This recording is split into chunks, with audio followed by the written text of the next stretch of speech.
The Vegas series, Oh, we're here again for another fantastic episode, and we're in Vegas, and we still can't believe it, but... The Vegas series. So how many have we done now for the Vegas series? I can't remember because we've been out partying in between the episodes, and we're just like, it's all a big blur.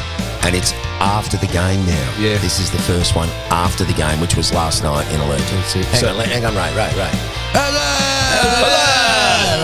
So down the end, on my left again, Sugar Ray Nosty. Welcome to all our listeners, the whole 10 of you guys. Thank you very much for listening, and we're going to be here and spruiking about what happened last night. That's just Ray's family, the 10. Yeah. And to my right, Mike Big Roy Whitney. Unbelievable.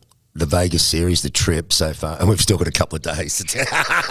And myself, Andrew Dorsey Dawson. So again, Widow, I'll leave it to you because we've got it's an apt guest that we're in Las Vegas, so I'll let you explain who he is and we'll go from there. Well, I'm going to look him straight in the eye and go, what a story yours is. I mean, you played rugby league, rugby union, you left our shores, you came to America, married an American girl, started to set up rugby league and rugby union and NFL, taking that to other places in the world for the Americans as well. In soccer, in cricket, and... Let me welcome to the How's That podcast, David Niu! Boys, how are you? Great to be here. Wonderful. What a bizarre, crazy, amazing story yours is. Yeah, mate. It's been an interesting journey, interesting ride. So yeah. Let's just quickly start at the start. You just told me then you grew up basically in Snape Street in Maroubra. I did, mate. You know, I'm one of 8 kids. Dad's from Fiji and Mum has a Scottish heritage. So, you know, interesting background. Full name's Niu Matawalu. I love it. Born in Waverley Hospital. Yeah. And, you know, as a young fellow, was able to watch some of the South Greats practice across the street. So deep down, my sisters, they're all Rabbitohs fans, and I grew up a little and then moved over to the St George area. So but the beginnings were as Rabbitohs. And you played for St George, huh? Played with St George. Yeah, actually I was lucky, mate. I played rugby union, rugby league for St George and cricket with Sutherland. But I grew up as a St George junior playing cricket. You know, with some of your mates, Andrew Milliken. Yeah, we were going to mention Spike. I played my first grade with Spike. Look, champion. Very unlucky not to get a game or two for New South Wales. He had some really good players in front of him, but he's one of the best I ever played with in grade cricket. Yeah. Great hands, good bat, funny sense of humour, loved a night out. Good chat. And I've got a connection to him because he was my son's junior cricket coach at Ramsgate RSL. Oh, Ramsgate RSL? Yeah. So as a coach, you couldn't ask for any more for a young team of kids, and just a great bloke. And Spike, I'll... mail me that check later on. I've got no connection at all with him, but I like Spike Milligan, the comedian. No, it's a different Spike. Is it? Yeah, it's Andrew Spike Milligan. Thank you. So you know, I know. I've got to find out the person confused all the who time. they really are. Yeah. So I want to talk mainly about when you came over here. Yeah. Because you're in Hawaii. In Hawaii with St George. With St George. End of season trip, yeah. And you met a chick. Met a chick on the first day. Actually on the beach. Lovely. It was amazing, mate. It was just a crazy, crazy turn of events. Did you actually go? You had to go home then. You did. I went home. I wasn't even I'll give you some backstory. I wasn't even going to Hawaii. So it was an end of season trip with the Dragons. I had a couple of years left. It was 91. Yeah. 1991. And I'd been doing a few presentations at the end of the year with a few of the boys around the country, handing out trophies to young kids, different programs. So it was Mark Coyne and I that were on an aeroplane. We went to Port Macquarie or somewhere and had a few, played some golf, handed out some trophies, and we're heading back. And he's like, let's go have a couple more at the pub. I'm like, mate, it's been a big weekend. He goes, no, just have a couple more. We go, all right, let's go finish off the day. So we're sitting there and he looks across at me and he goes, Nui, you're going to Hawaii. I'm like, no, mate, I'm not going to Hawaii. I don't have a ticket. I'm not part of the crew. He goes, let me make a call. So he calls Matty Elliott. Mm-hmm. He goes, we got a spare. He's coming. Mm-hmm. Next thing I'm on the plane, 5 days later. Take a wander around the beach when we get there. It's a crazy story about the aeroplane flight over, because you can imagine end of season trips way back in the 90s. We love these stories. So they're our favourite thing. And we can say fuck on this. Okay, good. That'll be a fair bit of that. Just go for it. So we get to the airport and go to check in. The flight's cancelled. Oh, no. We know what that's like. Yeah. So that's straight to the bar, isn't it? So the boys like, Matty, because Matty was the tour guide, what's the plan? He goes, do we have to come back tomorrow? And he goes, no, we're on the 4 o'clock flight. So we're there at like 7 or 8 in the morning. Oh, straight up to the lounge. So you got 40 blokes ready to rip and tear. And Jeffrey Hardy and I were like, listen, let's not drink. Let's just watch this madness unfold. So as it happens, there's 6 or 7 hours of drinking. Then we get on an 8-hour flight. Oh, and you're drinking on the plane. It's on fire. They're on fire. So that's a way. 15-hour drinking session, basically. And somewhere over, Tahiti, the plane's unconscious. It's just, blokes snoring upside down. Oh. And we knew what was going to happen when we get there. We're the only sober ones. Well, it's really hard to snore on a plane. Not many people get to snore, so they must have been... They were on fire, mate. They were on fire. So the plane lands and we're unloading bags and got them all checked in. We're like, let's just go for a run. So we went for a run. We thought, we're going to be fresh. Because the plan was in the afternoon, everyone's going to get together. 4 o'clock at the hotel bar. And that's what we've got to do every day at the Kangaroo Court. So we walk down the beach, go for a wander, and I see a couple of girls sitting on the sand. And I look at Jethro and I'm like, I'm going to marry that girl. Wow. And he's looking that at me. That only happens in movies, doesn't it? Or on Waikiki Beach. It sounds like dead set bullshit, right? It's just like, no, go. Couldn't be true. And he's looking across, he goes, really? And I'm like, yeah, well, how are we going to talk to him? Because I've got no game at all. None. Zero. So we go there, rock, paper, scissors. I win, send him over. Next minute we're chatting with the girls, and it was one thing led to another, and they came back to the club, well, not the club, the bar that the whole group was.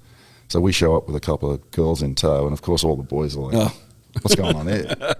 Nice work, fellas. Yeah. And then Jethro tells them, he's in love, and of course you catch the shit for that. It's like, you're kidding, right? So it just went from there, mate. Wow. That's... And that ends up the girl you marry? Yeah, so we're to the States, you bring children up here. Yeah, we were in Hawaii for about 7 days. And to be fair, she wasn't that excited about me, to be honest. I was more keen than she was. You had to work hard. You had to work really hard. And in fact, I made up some business cards, and it was a little turtle with a snorkel, and it was Dr. David Niu. And as you do, you just bullshit. And I don't know what happened, but somehow that business card ended up in her hand. Because she didn't want it when I was handing it out, but her girlfriend got it. And left Hawaii, came home, we went, get stuck in the training, and it's the old days of, I don't even know if we had an answering machine, but I was living at home, and Mum says to me, I get home, she goes, some young girl from America called. Oh. Ooh, I was like, hold on. And that was Donna. Heart thumping? So I get on. Yeah. Did you believe that when your mum went? Did you think that was a G up or what? No, because Mum told me, I was thinking, like, hold on, is it?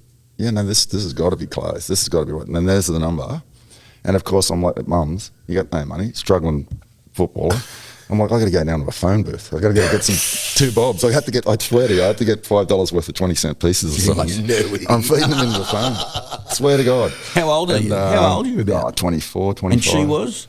About 23. Okay. Yeah. And call her back. That's her. And then one thing led to another. She flew down to Australia and spent some time with us. And I asked her to marry me. Straight away? 2 weeks later or something, yeah. 2 weeks. And that's that, 33, 31 years. Did you move straight away to the States? No, I didn't. We went and we're trying to figure it out. So I was under contract with the Dragons and got a release. And of course the boys are like, first they're like, fuck. You've fallen in love. What's going on? 2, now you're getting a release. What's really going on? Yeah, they're like, are you fucking crazy? And it was like, nah. And I've always been a bit that way. I've always been like, you just crazy, edgy, on the edge. A little bit. Just follow follow the universe, right? It's like let it lead you. That's it. And I think that's a bit from a dad and that cultural piece of Dad was always good man. My father worked hard, worked really hard. Worked at Tooth Brewery, Tooth's. Yeah. Down there on Broadway. Yeah, Broadway, yeah. And, did well. He came across from Fiji at a young age, was supposed to go to school, and met my mum and had kids and decided I just got to go to work and 8 kids. Yeah. And but he always had that spirit of... Where did you fit in the 8? Second last. Second last. Yeah, so I had a lot of... Mate, I got the shit beat out of me forever. By your big sisters. That was worse, than the big brothers. Yeah, it goes, right, yeah. But they put you straight, right? You always had to have good manners and be polite, respectful around girls. But it was my dad sort of gave me that belief in just go with it, you know what I mean? And be happy doing it. And he loved the cricket as a Fijian. Wow. Big Fijian fast bowler, played Cars Park Royals, down there. Yep. And he opened the bowling. Yeah. He used to bounce blokes and then say sorry. I love it. I never said sorry. So it was, and he loved his footy. So that sort of led me to rugby. And I think I'm getting off the beaten track. No, mate. We've got all the time in the world. We want you to do that. So it sort of guided us to play rugby union. Even though we grew up after we moved from Maroubra, I grew up in Rockdale. So Did you like league more than union? Or mate, liked them both? I love them both. Yeah, because they're both different games, aren't they? Big difference, time, and different sometimes in some respects. Different people. Absolutely, you know. So they are the university graduates and all that. So I caught some shit about that. Like the leather patch brigade, and when you're doing that, you live in Rockdale. Yeah. Well, you won the catchpole medal for rugby union, and I saw you play. You made the squad for the Wallabies '87. I did. Yeah. World Cup. And the Waratahs, and wow, that's Wasn't there any good players in that? They were stretching. Oh, he's cruel, isn't he? No, you're right. Absolutely right. But But that's amazing up to there, but that's two codes is. Yeah, it just came through high school, right? So we Is that where you met Spike at high school? Or? we went to primary school together, Brighton Primary, and then Spike went to Sydney Tech, and I went to James Cook. Right.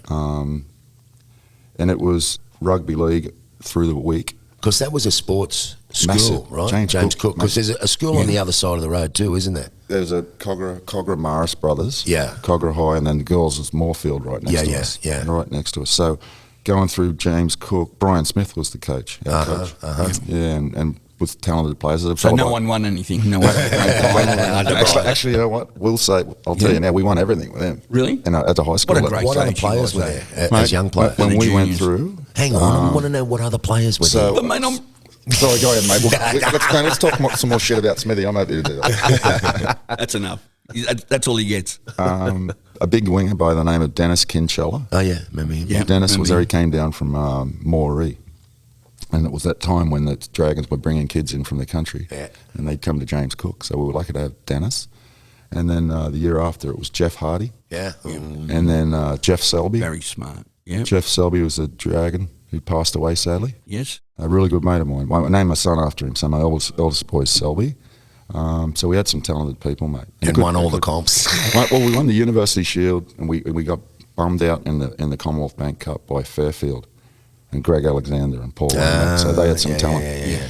But the high school knockouts, we won quite a bit with Smithy. So I think he got all his championship wins in high school. He struggled. Well, a that's bit. right. Yeah. He's a junior champion. Yeah. Junior champion. We know he was fantastic. Good bloke. Can we move to when you left Australia and you went to Philadelphia? Yep. And that's where, is it Donna, you said? Donna, yeah. That's where she's from? Yeah, she's from, just outside of Philadelphia. And then you got a job as a teacher. Yeah, so my background was education. I went to the University of Wollongong. So while I was playing, I was teaching at James Cook as well. So I was lucky to be able to teach at the school and play with the Dragons. And then got the release and played a little bit in England and France. So I thought, how was that? It was interesting, mate. It was interesting. France was crazy. Everyone loves France. It was wild. We played at a club called Villeneuve, so it's in between Avignon and Bordeaux, so in the south. A lot of the Aussies, that's where the war was fought, wasn't it? There, Yeah. Villeneuve, and we're very well respected Yeah, there, well aren't we? respected. Yeah. But it was just a wild rugby league culture. First away trip, go on a bus to a place called the Catalans. Yeah. And they're kind of like, they don't want to be French or Spanish. That's right. They want their own Catalans. identity, don't they? Yeah, so we catch this bus. It's like a 6 hour ride. So you leave early and you go and have lunch. We sit down for brunch, and they're ordering steak and eggs and wine. The Vin Rouges everywhere. These fuckers are getting hammered. And they're playing that after We've got a game at 3 o'clock. Smoking, drinking. And it was probably my first or second game. So I went over and played with that club, and another old Dragon by the name of Steve Funnell. Yeah, I remember. He was a great cricketer too, mate. Yeah, we all played together with Spike. Yeah, Webby, yeah. And my young brother Mark. So the three of us played on the team together, and we're looking at each other like, fuck, what's going on here? They're on fire. They're like hammered. So the standard was good in French rugby at the time. Yeah. They actually, it was pretty tough, but they were just wild. So we get out and we play that first game, and it's on. How pissed were they? Enough to just fucking give them the courage to be like beyond as tougher than they really were, right? So it's like they're fucking... So that's what they were doing. They were drinking a bit of toughness into Yeah, them, pretty much. But you get there and you start to get explained because they don't want to speak English. You got to try and speak French with them, and that's tough. But the translation was it's really difficult to win away, and it only took a couple of minutes to figure out why. Whistle, penalty, headbutts, nothing, nobody sees anything. Right. So the first all in is about 2 minutes into this game, and Webb was a big tough fucking. Yeah. So he's in there doing his best. I'm the smaller guy, so I'm trying to just fucking keep people off me. Dance. My brother, I've got a back-to-back with my brother, right? So like, they take care of me. So that gets broken up. Nothing, play on. And it happens again. And they don't like the fight. They kick. They come running in like arm in arm, throwing feet at you. The old karate kind of karate. So after the second fight, in the first 10 minutes, I looked at Webb and Mark and said, the next one that breaks out, I'm just sitting down. I'm not getting involved in any of this stuff. So the game was crazy. We led for a little bit and ended up getting thrashed. They weren't going to let us win. So that was my first experience of playing in France. My second game we played at home. Same thing, all in brawl. Sometimes one of our players gets called out. Yeah. The referee, in his face, yelling at him, he punches him. The referee punched the player. No, the player. The player punched the ref. Knocks the referee out. Referee goes down. We're looking at each other. Me and the Webb and my brother, like this is crazy. And it's a home game. Referee staggers up, gets the guy off. Obviously, the guy gets sent off. Our player leaves to a standing ovation from our crowd. Not a word of a lie. fantastic. So if you drank red wine, Cowboys and Indians. Sorry. If you drank red wine before the game, what happened after the game? They must have got stuck right into it. Worse. It was worse.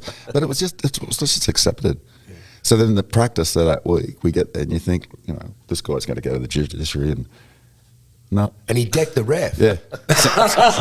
Send off sufficient. He played the next week. Wow. Played the next week. Did you imagine someone dicking one of the umpires? For life, bro. Yeah.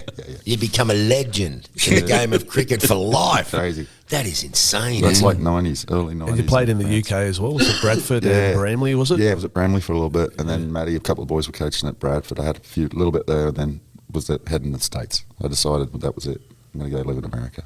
And did you intend to do what you're doing now and spread the game, or you just thought you're going to leave your rugby career behind you and start a new life? Or how did that all happen? I absolutely thought it was done.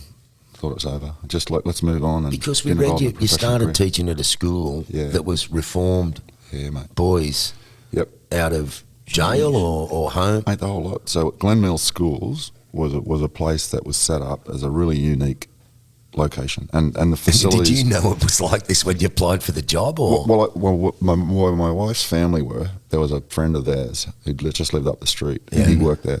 Geez, I wouldn't trust them, mate. And said, I can get David a job. He goes, mate, come on. I can get a come job on and check this place out. And then when I got there, I figured out, I understood what it was about. So it's a school that was about 1,800 kids. It's on this magnificent 800-acre property in the hills of suburban Pennsylvania.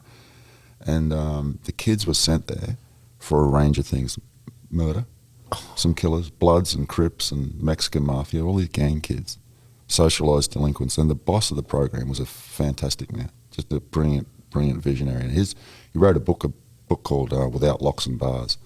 So you got the custody clinical model where you lock them up and do your best inside, or you bring them out and put them in a location that they're treated as guys who made a mistake.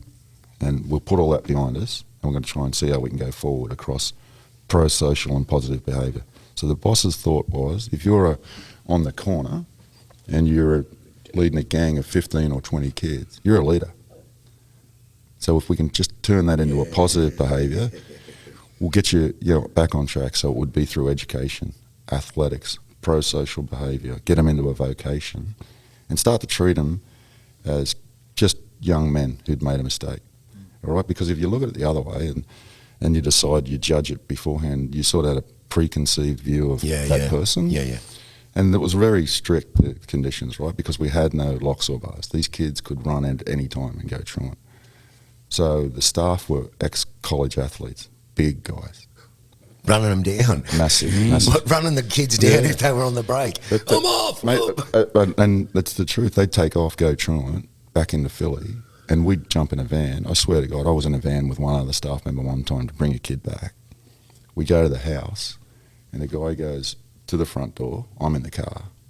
Brave me. I'll stay in the car. Fantastic. Big fella goes You learnt that under Brian Smith. Didn't you? Absolutely. The door opens. Guy's got a gun.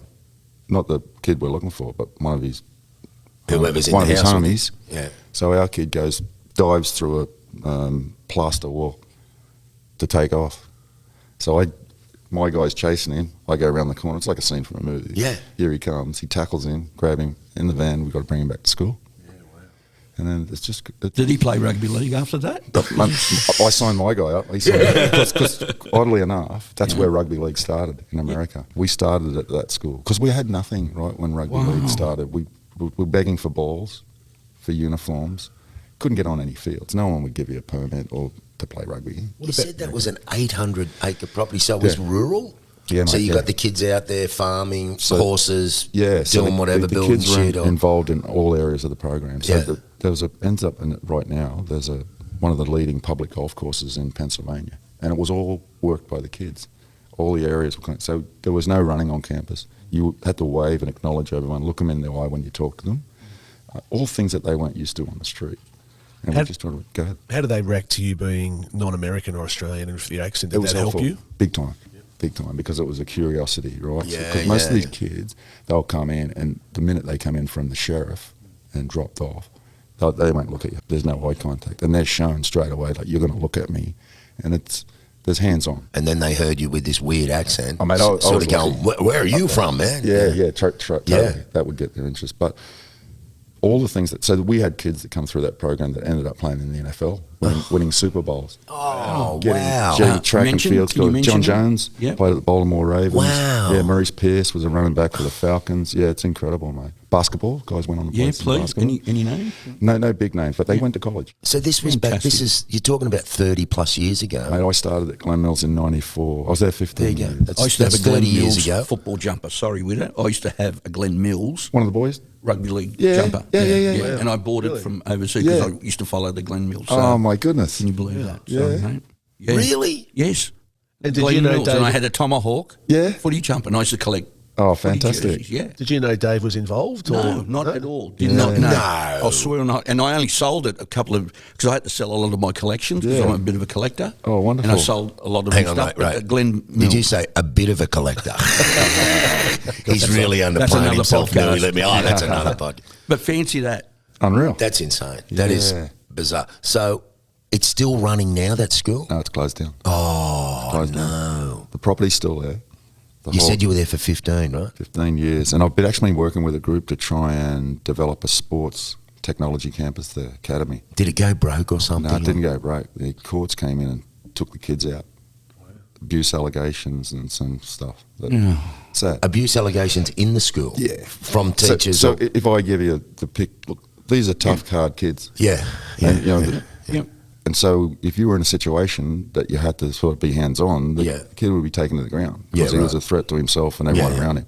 We're talking about kids that are 6'5" and 270 pounds. Sure. So sometimes some things can happen, you know, and you know, gladly I was never involved in that part of it because I was lucky, like you guys just said. These kids were really curious about me all the time. But some other guys, and the guys that work with us were tough guys too. You had to be. You had to be to maintain order. So when you introduced rugby league, that would have even taken you as someone who was interested in otherworldly, but even more so. Yeah. So how did they take to rugby league when you introduced it? It was really interesting the way it started. I went to the boss of the school Because they all would have known about NFL for sure. The football, yeah. Yeah. So same sort of ball, but a bit different the shape. Yeah. So the boss of the school, he was a really good. You know, he reminds me of a Volandis type. Yeah. Real like visionary, makes things happen. So if you look at that campus, world-class facilities. We had coaches who'd come in. I know I'm getting all over the place, but came in and visited Brian Smith, Wayne Bennett. Your mate, right?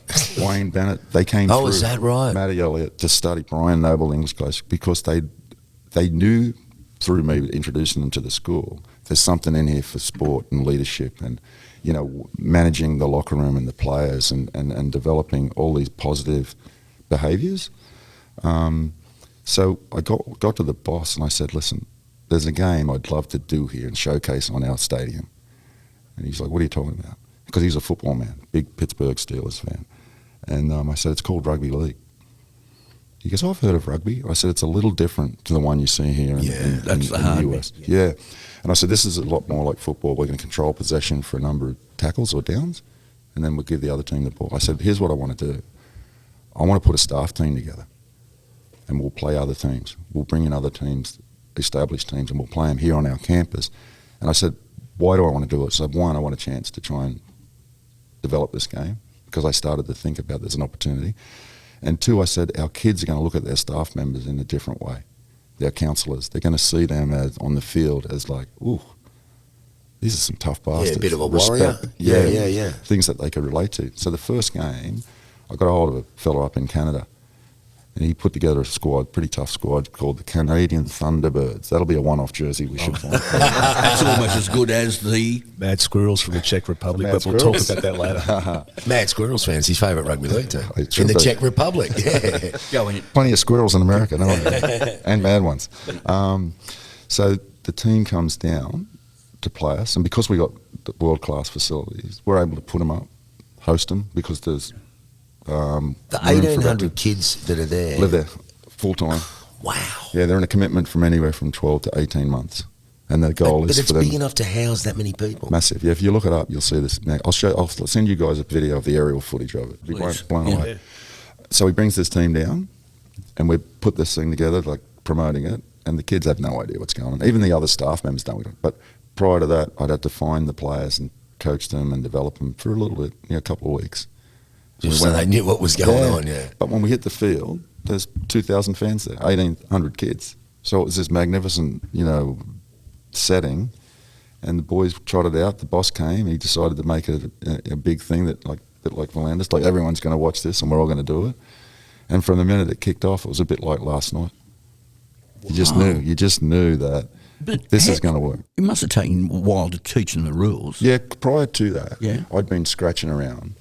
Are with you guys in saying, the pub. Nui, that was the start? Sorry. It was the real start of rugby league formally. So we were prior to that. Sorry about the rules. I just cut you off. But No, I'm just thinking that is it's insane. great. I can't believe it. Prior to that, it was me, you. Found 4 guys. We got a ball. Here, I'll show you how to pass. We got a few more. We'll play some touch footy. We got a few more. Got a hold of someone over in Australia. They sent us some jerseys. We got 2 kits, and the first 2 kits ever was an old Balmain Tigers kit. The My favourite horizontals jumpers. when it wasn't the V. Phillips? Yeah, Yeah. it was the like black, white, and gold. Like kind of like it was. It was not the solids. Not the Phillips, yeah. Yeah, it was that, and it was North Sydney. So I still got the 2 kits. Go in the my basement Bears. home. Bring back the Bears. So we'd meet at a high school called Northeast High School because that was a mate of mine who's now a Supreme Court judge in Pennsylvania. He was a guy that at the time was a local attorney, but he knew someone that could get us a field because you couldn't get a field. You just couldn't. They were like, you're not going to let you idiots on this field because there's no protection. It's too much risk. So we'd find What, enough insurance risk or something like yeah, that? yeah. Just we couldn't get it, but he helped us in the early stages. And every Friday night we'd play rugby league when we'd sit there and wait to see how many people would show up. And sometimes it would be 8 on 8, 12 on 12, and then it became we had 2 teams, and we played each other over the course of a couple of weeks. So I'm teaching at the school, and I'm thinking like I got to try and bring this here because there's some resources here that can support it. And that was actually the very start of it, that first game against the Canadian Thunderbirds, where I thought, we can build a competition, male, adult competition. And like I said last night, when you guys got to the stadium and felt the buzz, it was on a smaller scale, it was like that. When these kids, and we kicked off, and I saw the boss up in his little box. He'd love to smoke a big fat stogie, and he brought some of his mates. Yep. And I could see how proud he was. And he was watching, and the kids were cheering when our staff members would get smashed or smash somebody else. They fucking loved it. They loved it. And after it, he just loved me. And do you reckon the teachers got a bit more respect for them? Go, Big man, time. he was tough, that dude. Big time. It was like Mr. So-and-so. It was like the longest yard. Yeah. No one got hurt, did they?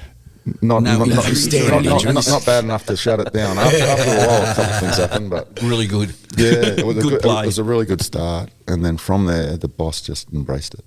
He embraced it. So we grew a club competition. We found guys, like-minded guys that set up. Just in Philly? Yeah, we just worked on what we had no resources other than the school because that was the only place you could play. But we found a team that we set up probably in a local area called Media, which is a suburb of Philly. Then we got a Philadelphia fight. So I connected with the Rabbitohs. They sent us a Rabbitohs kit, red and green. So that was the Philadelphia fight, was one of the first teams, the Glen Mills Bulls. The Media Manta Rays, so Smithy sent us a kit from the Eels. So Your mate, right? They were the Manta Rays. And it grew from a bit there. of a fish. A couple of local teams, and then mate of mine, Bobo, in New York. He formed the New York Knights. So Newcastle, Steve Crow was the guy that sent them a kit. We set up the Connecticut Wildcats, another Tigers kit. They sent theirs across. So we resourced it on help from people. Over what time period? From that first game, that first game was like 94, and the competition proper was set up 98.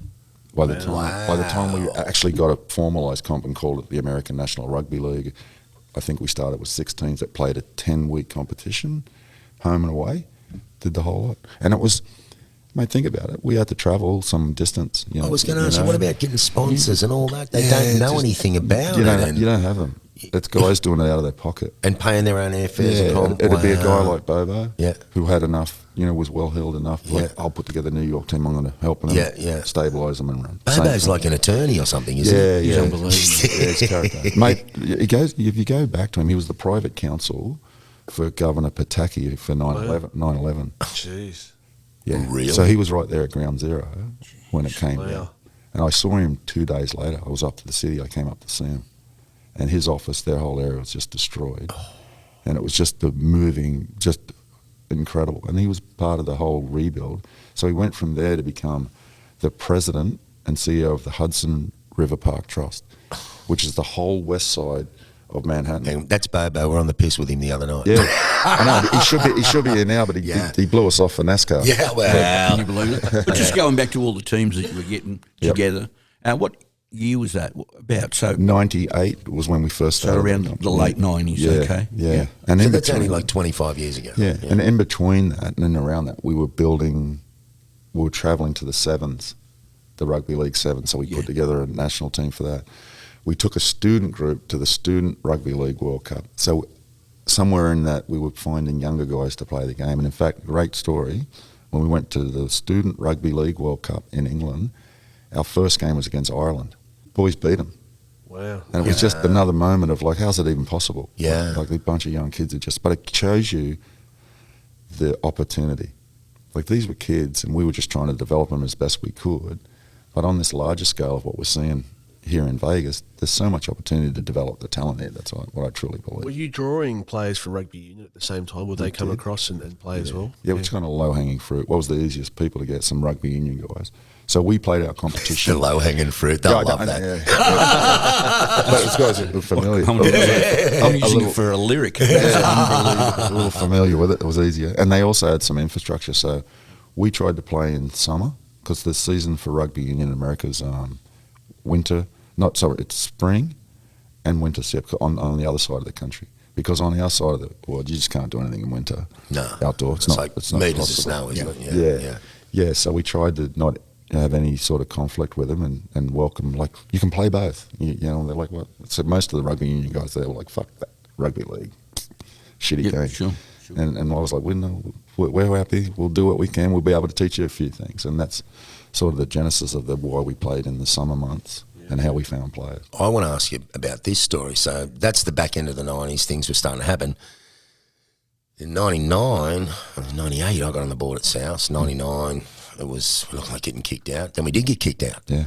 We're out for 2000 and 2001 season.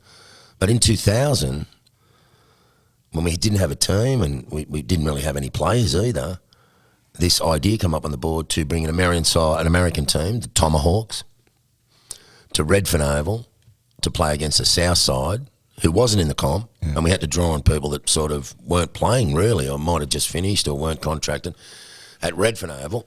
And I didn't realise this till the other night, and Bobo went, oh! And then he explained that he was in that side. I played it well. I emceed that day. And if you remember, Niu, there was like 5,000 dudes that couldn't get in the ground. Like the start of the game was held up for like 30 minutes or 40 minutes. Yeah. How big was, like, I know for South, being the deputy chairman at the time, that was huge for us to see that support and play a team. How big was that for American Rugby League? Massive. It was massive. We tried to do our best to come and travel, and for a number of reasons. One, it was a chance to build the profile of the game through a national team. The other was to give these guys experience locally here and learn. And then not mine, but our whole vision was learn something, get something from the experts that know, and then bring it back to the area you're in and share it. And that will, organically we can grow things. So coming for that tour, I think Frank Cookson was Yes, involved, heavily Frankie Cookson, involved. yeah. Another So, crazy fella. mascot boy and South Sydney Juniors. Yeah. Was heavily involved in us getting there and pretty much funded the whole. Through South Juniors, I Through think. South- Yeah. Keith McCraw. Yeah. Yeah, Well, great Keith's the people. chairman there at the Juniors Yep. now, and Yeah. Henry Morris sort of stepped down a few years ago, but we played in Henry's Bar. The Yeah. band played in Henry's yeah. Bar. They got a new bar called Henry's Bar. But Craw's doing a fantastic Wonderful. job up there. Yeah. Great bloke. Yeah. Good- They're good very fella. good operators. Yeah. So they brought us over, and we played a couple of games around it. I think I can't quite remember where it was, but we played a couple of warm-up games, and then we're staying at a hotel down in Sydney. And in the morning, I had to come over and meet, I think, with Frank and a few different people. Yep. And I think you guys did some junior rugby league, like in the early hours of the day. Yep. And I got there, and there must have been fucking 5,000 people at the field at like 10 or 11 in the morning. And there was this buzz. And so when I went back to the hotel, I said to the boys, I said, something special's about to happen, you guys. I'm getting goosebumps now. It's real. I'm like, it's crazy what you're about to experience. And they're like, what? I'm telling you, I don't think there's going to be enough room in this ground for all the people. And then so when the bus brings us to the stadium, The whole of the street where the Unreal. Leagues Club, you know where the Leagues Club was? Unreal. That whole street, man. unreal. Just in the park next door. It was bizarre. It was electric. And the memories from that, obviously, they're incredible for me and all the other players. But I read something somewhere when Adam Reynolds was interviewed. Yeah. And he talked about one of the things about South Sydney and his love for, obviously he grew up there. But he said, I'll never forget the night the Tomahawks came to Redfern Oval. Yeah. And I was hoping to find him here. I'll give him a jersey. I want to get him a jersey because I remember reading the article and how much it meant to him. Yeah. And it meant a lot to me to think that he thought so much as a young fella that game impacted him. It's wonderful. It meant a lot to so many people because, look, South we knew we had support, but I think it wasn't long after that we had the first rally. Yeah. And 40,000 people marched. Stormed down and then we Sydney. had a second rally, and there was 80,000 at the second rally. And they weren't all was there. South people. No. They were North all Sydney, we North were there for Sydney North, and yeah. all other clubs, and even sort of just a junior football club saying this is not right. Yeah. This is the people's game. You just can't piss a side off like that. Yeah. It was amazing. And then we got back in. Incredible. So I'm going to say this now, and we still got a lot for me being the deputy chairman when the side was out to watch the side. Mate, I had tears in my eyes last night watching them run on. Yeah. Like the passing. And then a couple of people turned around and went, "Thanks for what you did for the club, without we wouldn't be here." No. Incredible, mate. Eh? Yeah. But for you, Dave, from those early days at the school and seeing the game last night, that must have been the same emotions. Like that just... Mate, absolutely. It really was. And there are emotions across a number of fronts, mate. And it's, my wife came out and I could see that she really, it meant a lot to her. When you're in it, when you're involved in the process, you kind of just get, you get busy with it. It's part of every day. Yeah, you don't think about it as much. But coming out here has really made me think, because there's a story behind it too. Can I just apologise for crying? Sorry. not at all, mate. You might So be hanky emotional, again. man, I'm after isn't it, myself. man? Come on. No, it's good, mate. Too It's good to much, show. mate. That's what rugby league does to everyone. It's sport, mate. Yeah. It's an Yeah. emotion, Yeah. I love it. Rugby league's the winner, man. For real.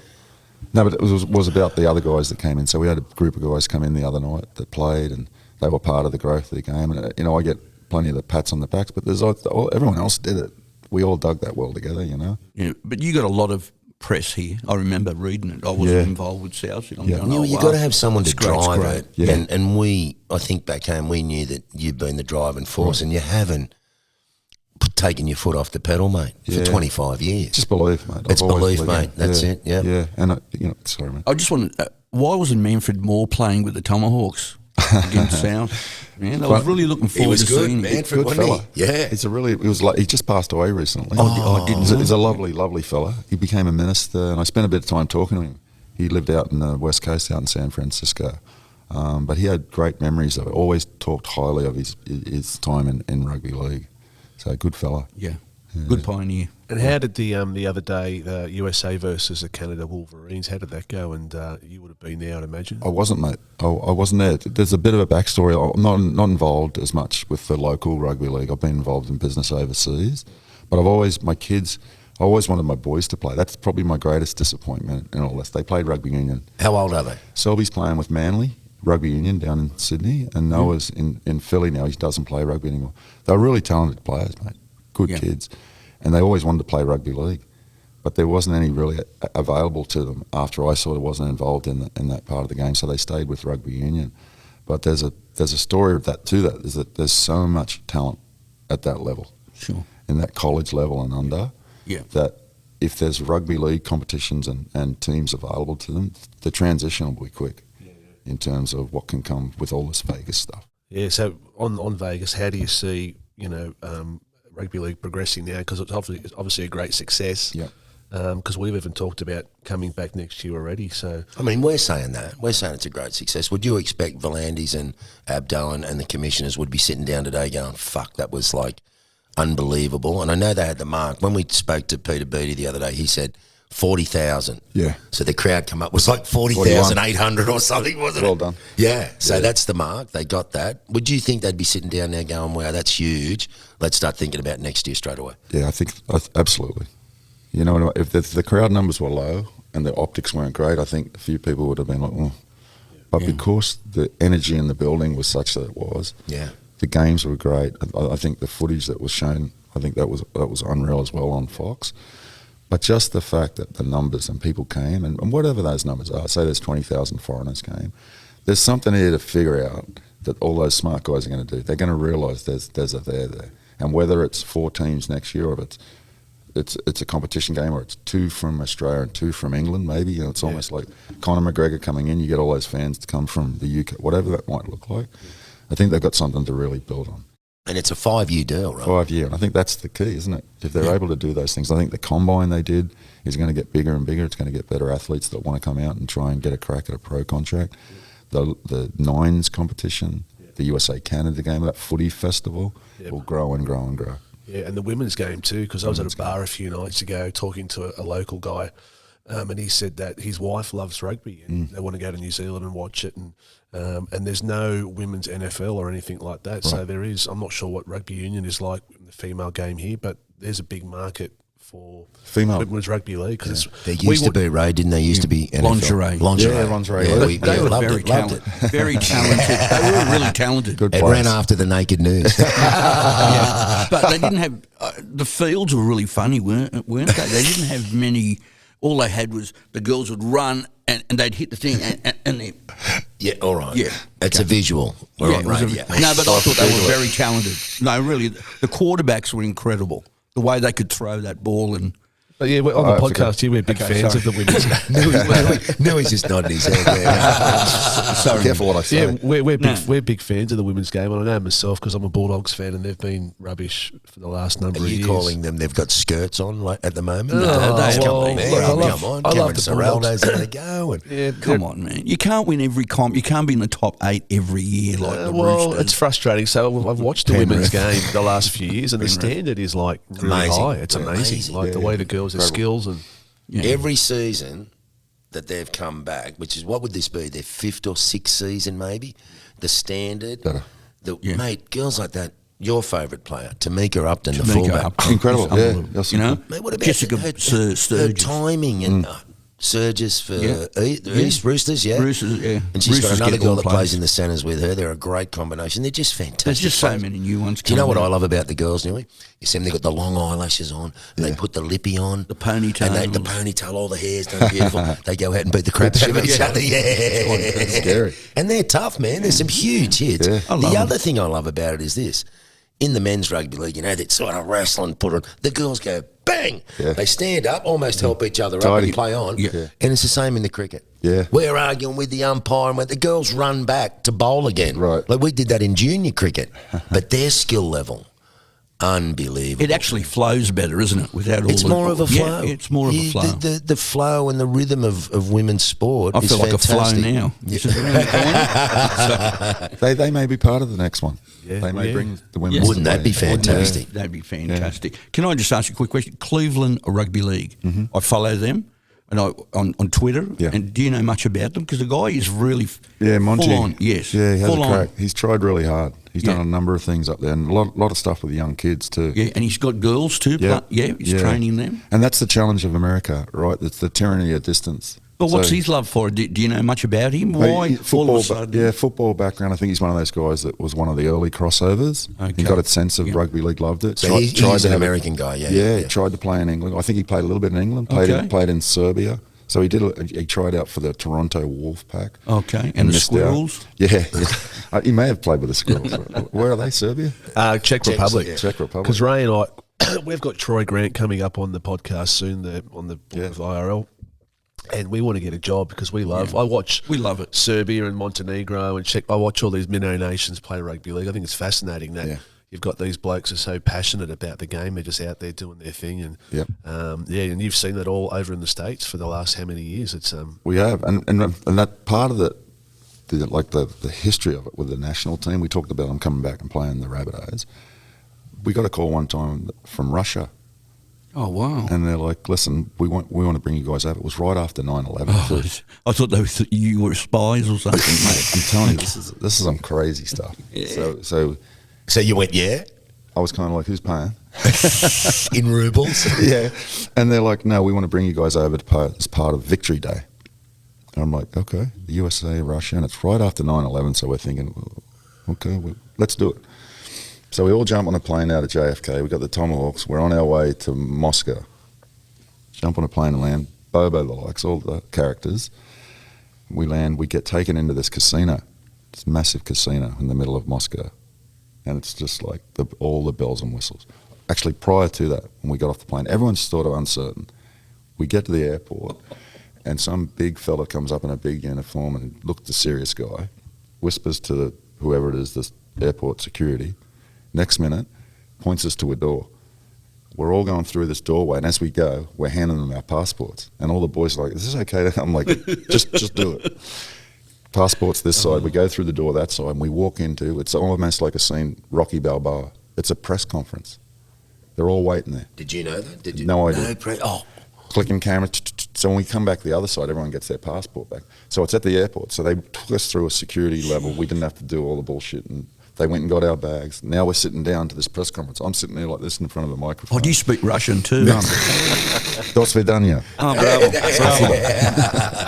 And we're sitting on me, Bobo, a couple of the guys, and the rest of the players are sitting in the back. And they're all just looking at us like, what's happening? Cameras, how much do you know about Russia? And it was, look, it worked out being one of some wonderful experience we've ever had. But there was a benefit for them. It was some propaganda, right? Sure. Look, these are our American friends. So the president of the Russian Rugby League at the time, who I was in communication with, he owned 3 of the largest casinos in Russia, the theatre companies. And I'm looking at Bobo and the other guys. They're like, we okay here? And he's like, yeah, I think we're okay. Because everywhere you look, it was like the chief head clunker from somewhere was there, security details. So we get out, press conference is done. I'm looking at the boys, I'm like, how good is this? And they were like, all right, this is going to be good. Because they're all fed the whole lot. We get on a bus, they're taking us to the train station. We had 2 games to play. The test was going to be in Luzhniki Stadium, where they had the Olympics, the 80 Olympics, for our test match against Russia. And then we're going to go play Kazan in Tatarstan. We get on a train, and it looked like one of those scenes from the old movie. It's like the smoke, and because at the time there was this Pete Moss thing going on where there's fog hung around all of fucking Russia. So you like walk them through with your bags, and you got one of those old choo-choo trains, and like all the you're in steam. the mist and and I'm leading like 24 Americans dressed with USA written on their back. It's like all these fucking locals are looking at us. They put us on this train, and it's like unreal. So we get on. It's a 12-hour ride across, and I think my missus is in my pocket buzzing, but it was one of those times, it was like, I guess it was early 2000. Yeah. And it wasn't a cell phone time. Well, most of us didn't have a cell phone, so we couldn't contact anyone back home for about 3 days. So, of course, back there, they're like, fuck, what's happened to been them? taken. So we They'll take be this, up for ransom. We take this train ride, and it's overnight, and it's just now it's like surreal. So when you get on the train, it wasn't assigned seating. And you start to walk down the aisle of this old rickety train, and you open the doors, and there'll be fucking 6 Russian families inside that one. Like, who's in this one? So I'm trying to find a room. Like, so you got young guys, and I found like 3 or 4 young guys who had found a room. like a carriage of their own. I said, Bobo, we got one. All my young boys, we grabbed their bags, fucking go. We found our own room. But when we get to Tardistan, you realise that half of our team had slept on the floor, like with all these different other families. So it was kind of funny. It was just bizarre. At least they didn't take you to the gulag, eh? Mate, we were heading on the way to the gulag. And how was the game when you got there? Fucking, it was crazy. We're in this stadium, this 30,000 seat stadium, right? And everything was first class. Other than that train ride, everything else was. And if you've got time, I'll tell you. Oh yeah, absolutely. Yeah, please tell us all the details. We can't believe this, can we? So, we can't believe what we're hearing. This is the best rugby league story. I'm telling you. 5-volume book. Yeah, Wow. We get to this fucking game, and the stadium, it's like beautiful, manicured. The game's at like 7 o'clock, and we're there about 5 o'clock to prepare, do what we got to do. There's nobody around, so we're thinking no one's coming to watch this fucking game. So we're getting warmed up, and then we see the other mob come out, Tardistan or whatever they were, and they were just marched straight out of the fucking Russian military. You know they were fucking Ivan Drago. They look heavy, yeah. Fuck all of them. And so we're warming up, as you do. I'm looking down there, I'm like, oh, fuck. I'm too scared to see what's over there. So go back to the dressing rooms, and there's about fucking 1,000 people milling around. Someone comes in through the translator, they're like, hold up a little, no start, little delay. Okay. Jeez. Keep walking, boys, keep moving, do what we got to do. One of the boys goes out. Well, I don't know why he goes down the tunnel. He comes back, he goes, there's about fucking 25,000 people in there now. I said, what happened? They went out to the village around the town, and it was like someone rounded them all up. And they were fucking coming up over the hills, and I could when I looked out, I could see them coming up. And they come down the steps like in the stadium last night, like after they grabbed their booze and beer. Yeah. It was just like that. And were they marching? Mate, I don't know if someone's nudging them, but they got in there. And now there's 30,000 fans. I swear to you, there's 30,000. Fantastic. So we've been delayed 20 minutes for the kickoff. So then we go and do the pre-game stuff. And it fucking went on for like 15 minutes. No joke. What did? The pre-game ceremony. Introducing the teams. They play the USA anthem. Oh, yeah. Really? They hand us each a little... Did they boo when the show was on? No, they were very respectful. They hand us this little fucking hat, some type of hat, and this little bag of like nuts or peanuts or something. And we're all like, what the fuck is going on? We don't have anything to give you, but thank you, we'll take it. And then next minute you look, the music starts something, and out comes a fucking monkey. Is dancing along the fucking field in front of us, and the boys are being nudged like handing it. So it comes. Come on! I swear to God. So instead, you think you're going to shake some dignitary's hand, you're feeding the fucking monkey. I swear. And then that thing, and then our anthem, and now our boys, they're up for the anthem. Fucking singing it loud, almost screaming it. Because there's some nutters in the team. Jeff Preston, who was here, is our captain. And a former Marine. I can't get past the monkey. No one can. It was fucking unreal. Fancy monkey. His name is Vladimir. Fucking hell, man. Come on. That is beautiful. Yeah, it's crazy. Crazy. So the game. Bit like what I talked about in France. You're never winning this game. We led 18-0. 18-0 after about 15 minutes. Were you playing well too? We were playing some good footy, and then forget it. Yeah, penalised out. Sinbin, this guy's Sinbin. Who was the referee? Was it local? Yeah, local. Can they referee? No. Good for the first 15 minutes until he got the message from the boss. Okay. Like, they're not fucking winning this game. Did he have a cigar up the top of the... If he had a few things up the top there, I don't know what it was. Do you remember what the score was in the end? Yeah, it was 38-18 or something like that. We got fucking... Jeez, they came back, didn't they? They must have been really fit, David. Fit, all right. They're fucking tough. Tracko. The actual standard of their playing, was it okay, or was it like they've just hard? It was just very simple. Is Ian Rubin playing the front row? Ian Rubin, how about that name? Yeah, you like that one? Yeah.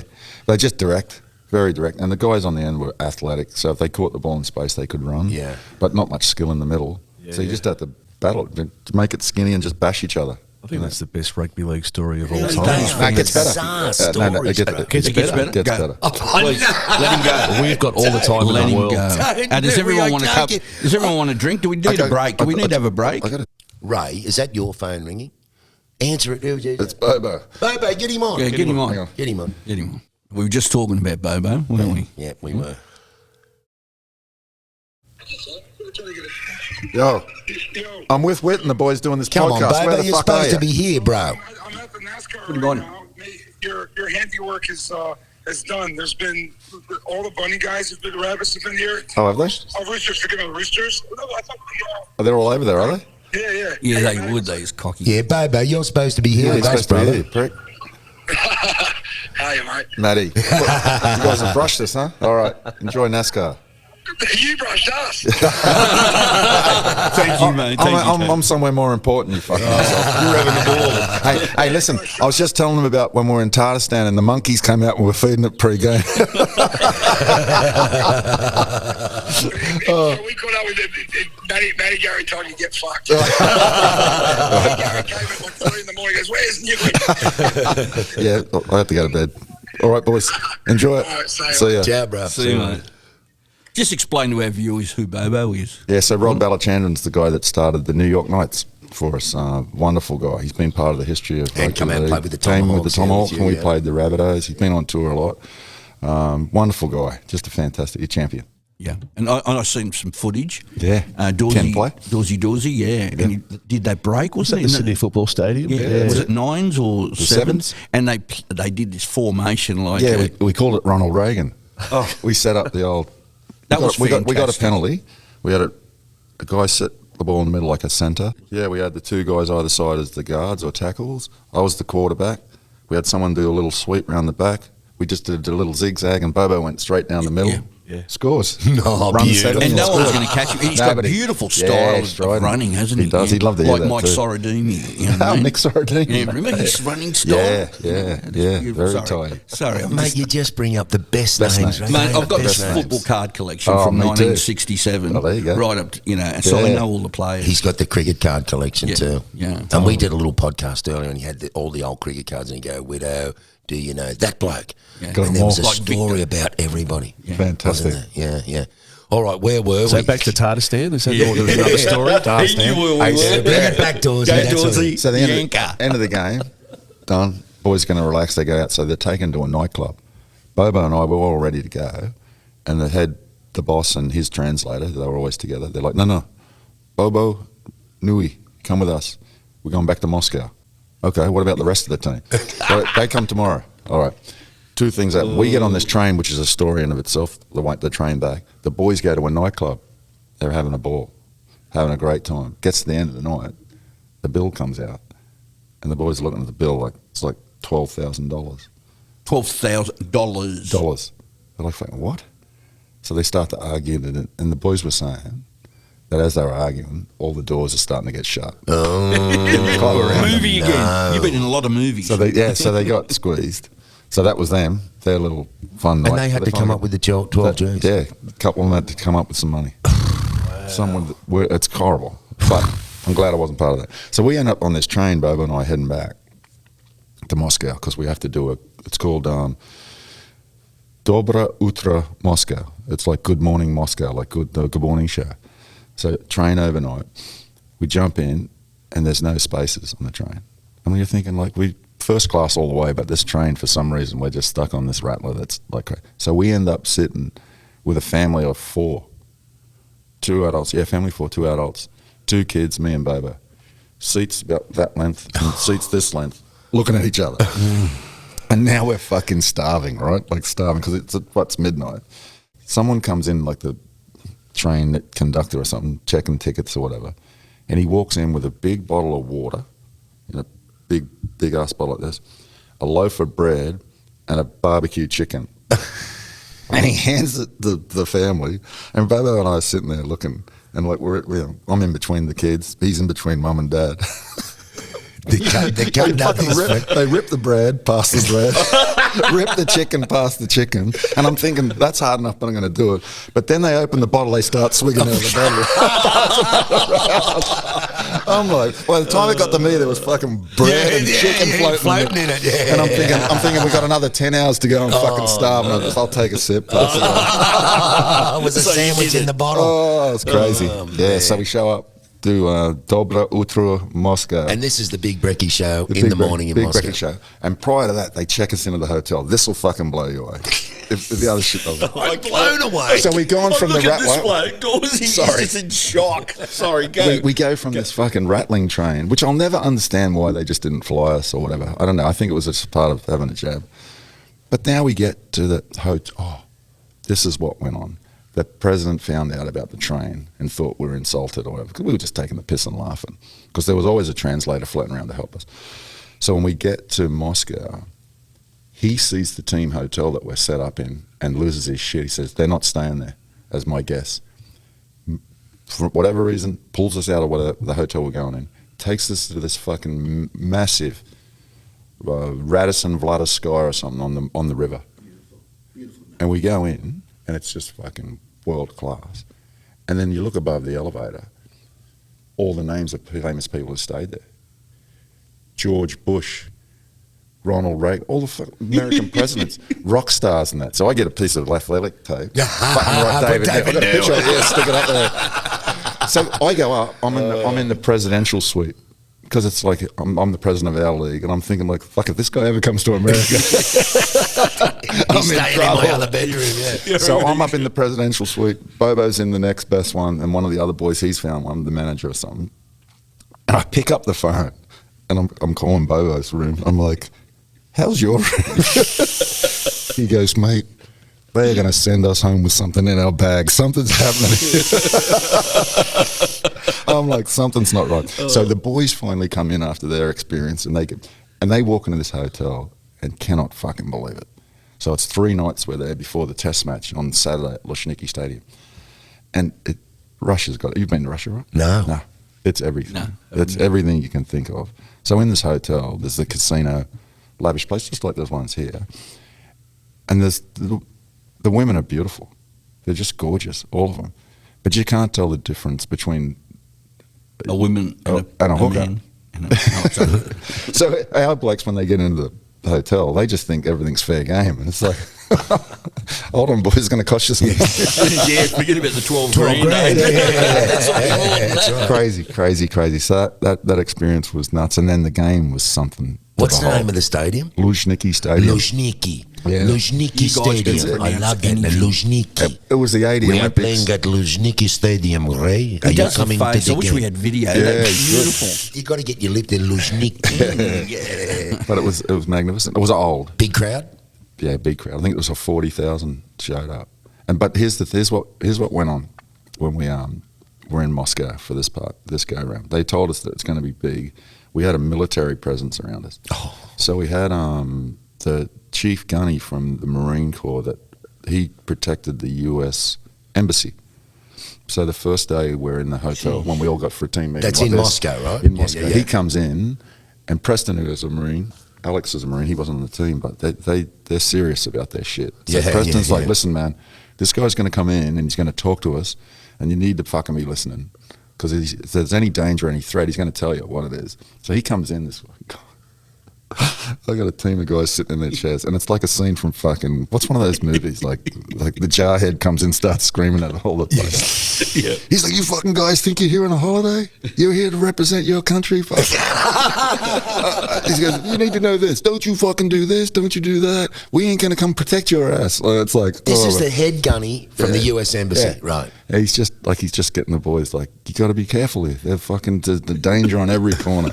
Love this. I'm telling you, mate, that team meeting room was just by the time he left, like, We're not leaving the room. Unreal.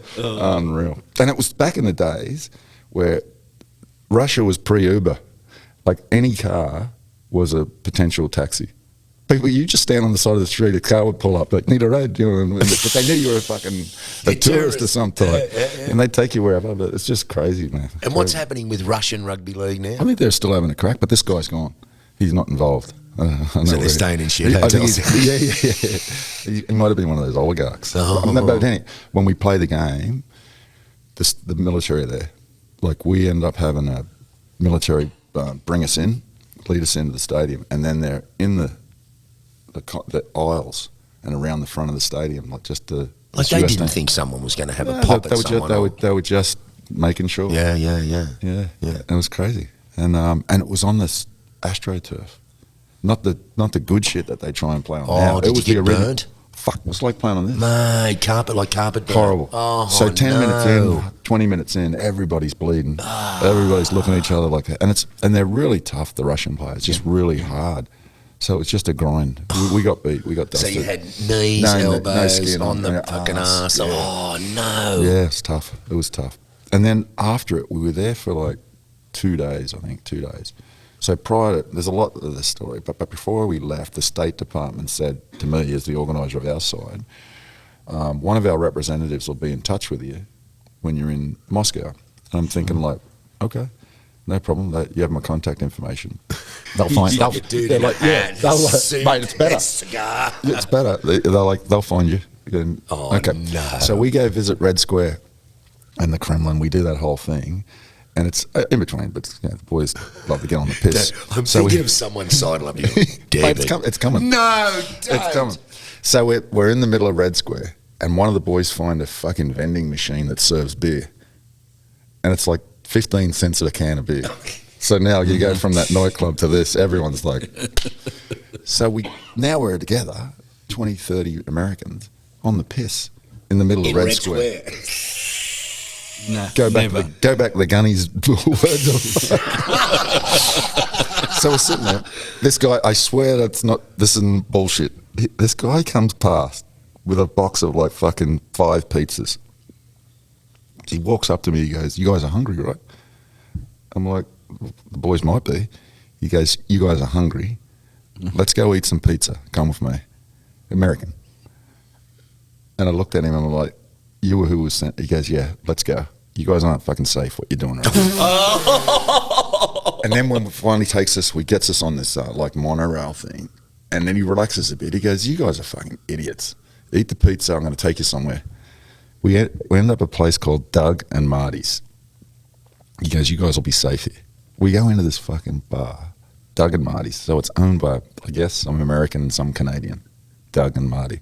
We go in, and there's a special section cordoned off just for us, and then the open bar for everybody else. You can be either place you want to be, but he goes, "Go in there, have as much fun as you like.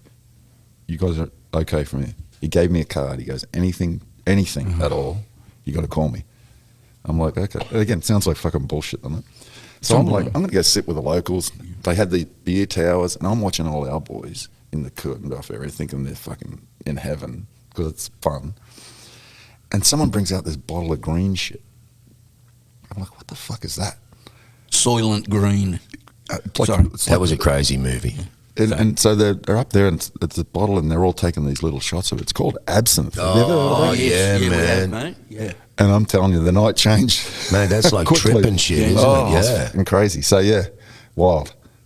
No wonder we got They fresh. make the real absinthe over there. And everything's vodka, hot and cold Yeah. vodka. That was in a movie, I forget what it is, European Vacation or European something like that, and they had it. Do you remember Moulin Rouge?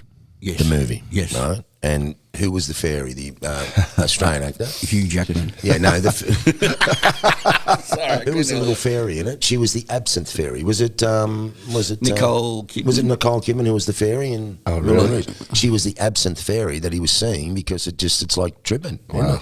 Yeah, so Yeah, it actually is. it's crazy. It was very big in New Orleans. Wow. There's still absinthe bars there, but they don't sell the real absinthe. Okay, yeah. I think it's they've got to illegal. have woodworm in it. And In it's- Europe, they still make the real shit. And it's really expensive too, so Yeah.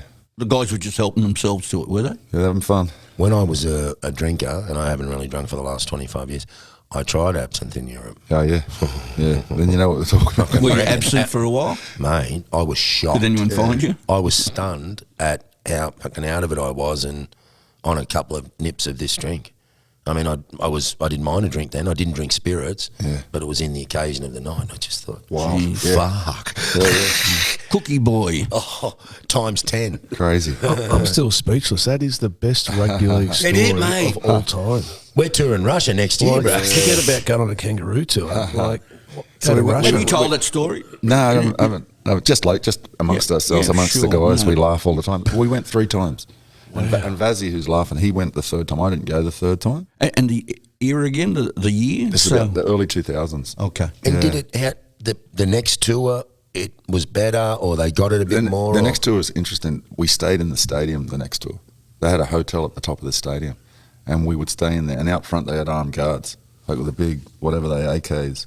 And to get in and out, you'd sort of, it's just crazy. So it got more security? Yeah, more security. I think the US embassy got involved more. Relations. Yeah, we're kind of like, we got to keep an eye on these guys. Wow. Jeez. And then the third time. So let me ask you about the guy that had the pizzas. Yeah. So he was like, Mark. I think his name's Mark. but he was obviously working for the CIA. US. Yeah. Like all the boys, like, he's a Yeah, spy. CIA. He's a shadow. Louis, this is shadow. Love it. What about comes over? You guys are hungry? You Yeah. need some pizzas? And we're like, Follow me. He goes, no, you're hungry. Yeah, And you're he hungry. goes, And you "Pizza, went, let's go." you're the, yeah, man. Yeah. And that's all it had. Here's my card, Mark. Oh. Did you save that card? Yeah, it's there somewhere. Oh, yeah. Ring him up now. How you doing, bro? You're right, Dorsey. Sorry, I'm just tripping on that. and that's story. what- mate, I can't insane. speak. And that same That's hotel, unlike you, man. the same hotel we would stay in, right? This Glamour hotel. It's funny because I would often ring the boys in the other rooms, and they'd be like, "What's wrong?" I'm like, the room was as fucking big as this. I'm lonely. And then we'd sit together and we'd be like, I've just run a K in the room. we'd be like, what's going to happen? Like, what's the ask at the end of this thing? Like, we're thinking like something's got to happen, but And it wasn't. No, it ended up the third time, which I didn't go. It got crazy. Vazzy led the team. Can I ask why you didn't go? Was there a reason? I was busy. I think it was work, or maybe one of my kids would be. There was some reason I didn't go, and their plane caught on fire. No, come on. One of the wings, it was smoking, so they had to. It gets fucking even better. There's The Cheech and Chong on the wing. emergency landing in Amsterdam. Of all places. So And we Vazzy- can't get you on a flight for 3 I days. was stuck there for a day and a half. Oh, wow. I wish Vazzy stayed because he was fucking out of his mind because he had the control. And now they're out of control in Amsterdam. Of all places. I want to play rugby league for the United Yeah. States. Yeah, everyone wants to play for them. When this done some podcast stuff, funny goes out, everyone will want to play Listen, for I've the been on US. a couple of great cricket tours, but those stories are 10-star, mate. They crazy. are unbelievable. Yeah, good fun. Dorsey can't talk. And it's funny, Come on, mate, Dorsey. if you look at the history of the US team, we've played Russia in so many places. So we played them in Russia. We played them in San Francisco back in the mid-90s. They came out there. We played them in Warrington during a part of the World Cup. Like, fucking, who would think? Yeah. You know? Who would think Yeah, that? because again, I'm all over these small countries playing. I know that France went to Serbia Yeah. a few months ago for the first time in 70 years. They went to Kenya as well. France sent a couple of sides to Kenya. Crazy. See, but this is sport, isn't it? Doesn't matter what sport. It's just a beautiful thing to bring people together. Cross-cultural thing, yeah. Absolutely, Yeah. mate. That's why it's great. Yeah, and Sorry. there you go, Ray. You go. I just wanted to ask, so we're around 2006 now, are we, with the Russians? Maybe a little earlier, mate. Okay. I'm thinking it's... So when was it when, is it Mitch Newton that played for the States? Was Clint- it Mitch? Clint Clint Newton? Newton, sorry. Yeah. I thought, Clint Newton. Mitch, Oh, that's Mitch is right, my yeah. mate. Yeah. Newton, sorry. Clint, and they made the quarterfinals, didn't they, Yeah. of the World Cup? Yeah, we did. Well, We did. Where was that? Where was that? That was about, so. David? We did the World Cup qualifiers a couple of times, right? Yeah. So we played in Orlando, and that's going back, I think, in the early 2000s. So we've tried to qualify for a World So Cup. it's a number before of the times. Russian thing? Yeah, you it's think? around the same time. Okay, yeah. So we were in the Atlantic bracket. So we played Japan, Canada, beat them, and then in the Mediterranean bracket for the one team to go through to the World Cup was the likes of Morocco, Lebanon, Italy. They're pretty strong because they got a lot of Aussies that come in and played for them. Lebanon, yeah. Yeah, so when we Trouble. played to get to the World Cup after that process in Orlando, it was Lebanon. Hazem El Masri, Yeah. a few of those boys. yeah, So yeah. we got beaten by them. So that was our first attempt to try and make a World Cup. We missed out. And then in 2011, we're in the qualifiers, which were held in Philly. Yeah. It was us, Jamaica, and South Africa. And we beat them both and we went through. So that Right. 2013 World Cup, Yes. boys went on the road. We went to France, played a warm-up game, beat France. Played the first game of the World Cup against the Cook Islands, beat the Cook Islands. Played the second game of the World Cup, beat Wales. Wow. And a mate, they used to play cricket, mate. The Fields brothers, the Wiggles. Yes. Yeah. Diehards. Yeah. And Tragic cricketers. Balmain Tiger fans. Yeah, Yeah. that's right. Big Yeah. time. So Anthony, Yeah. We were sort of tweeting back and forth or something. I said, mate, the fucking Tomahawks, we're shocking the world. I said, you got to write a song.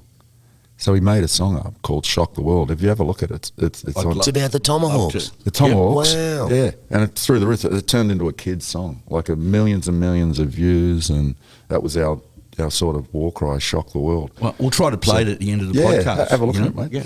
And we got through and played the Aussies in the quarterfinal. So that was kind of the end of my bit formally with it. We got all the way through. We were ranked like 6th or 7th in the world. Wow. And That's then, mad, isn't my it? life went in a different direction. I got involved in developing American football in China. Yeah, we read about that. We read about it and just saw a little interview that you did. Oh, really? We played that. And I didn't know you'd done that either. Yeah. So did they get in contact the NFL and say, well, Niu's done this with the rugby league and some rugby union, but more rugby league. Yeah. We want to take NFL to China. Here's our man to go over So what happened was it's just again, like the university kind of, I had no idea, of no interest. It just happened to be that the fellas that were behind it, the backers of it. And good money, eh? Yeah, they had some money won.